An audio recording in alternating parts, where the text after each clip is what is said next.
चकाचौंध के पीछे छुपे काले खेल की परतें अब खुलने लगी हैं। सिनेमा स्क्रीन पर चमकते सितारे, सोशल मीडिया पर लाखों करोड़ों फॉलोअर्स बटोरने वाले इन्फ्लुएंसर्स अब खुद जांच के घेरे में आ गए हैं। ईडी ने गैर कानूनी सट्टेबाजी ऐप्स के प्रमोशन में शामिल पाए गए 29 चर्चित चेहरों को अपने राडार पर ले लिया है।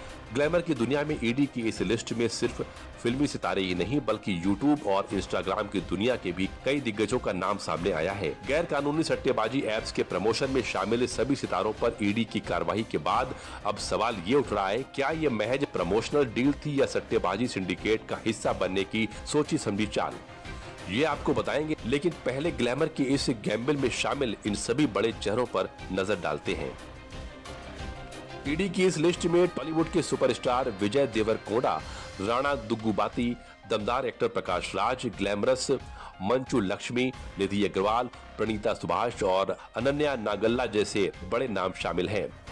फिल्मी सितारों के साथ यूट्यूब और इंस्टाग्राम की दुनिया की हर्षा साई, भैया सनी यादव, एक्टर श्रीमुखी भी इस जांच के लपेटे में हैं। इनके साथ लोकल बॉय कहे जाने वाले नानी का नाम भी इस विवाद की आग में शामिल है। ईडी को शक है कि इन सितारों ने मोटी रकम लेकर अवैध सट्टेबाजी ऐप्स का प्रमोशन किया और करोड़ों लोगों को इस जाल में फंसाया।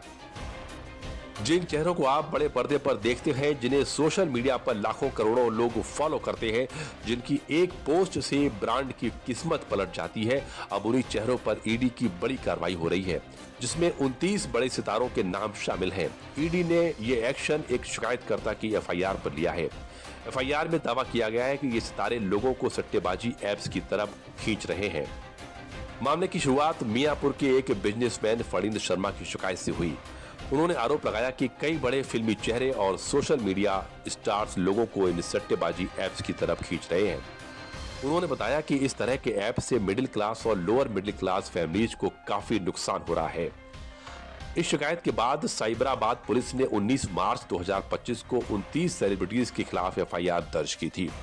ईडी अब इन सभी स्टार्स और इन्फ्लुएंसर्स से पूछताछ कर रही है कि उन्होंने कितने पैसे में प्रमोशन किया, पेमेंट कैसे मिला और टैक्स डिटेल्स क्या है। ऑनलाइन गेमिंग या क्विज की आड़ में लोगों को जुआ और सट्टेबाजी में उलझाकर कारोबार करने के खिलाफ ईडी की कार्रवाई बेहद अहम मानी जा रही है।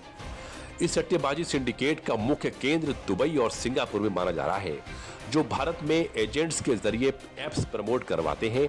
लोगों को झांसे में डालने के लिए फर्जी जीत के स्क्रीनशॉट्स, सेलिब्रिटी फेम के साथ बैनर और रेफरल कोड्स का इस्तेमाल किया जाता है और लोगों को लुभाने के लिए फिल्मी सितारों और सोशल मीडिया इन्फ्लुएंसर्स को मोटी रकम ऑफर की जाती है।